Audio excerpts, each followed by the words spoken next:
para malaikat, ya, sakinah, ini ketenangan dan ganjaran yang sebaik-baiknya dikurniakan oleh Allah SWT.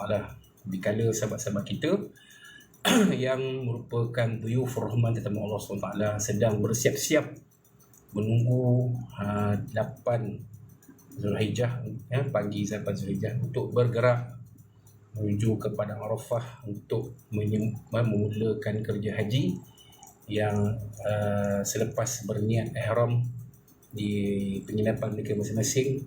Apabila sampai di Padang Arafah, mereka akan berwukuf di sana bermula dari waktu zuhur 9 Zulhijjah sehinggalah terbenamnya matahari pada 9 Zulhijjah. Kemudian dari situ mereka akan bergerak ke Mina, berpatah balik ke Mina, sebab Arafah tu hujung sekali.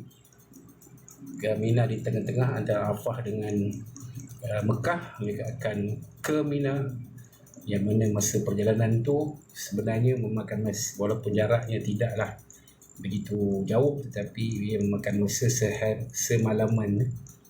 Dan pada waktu tengah malam 10 Zulhijjah mereka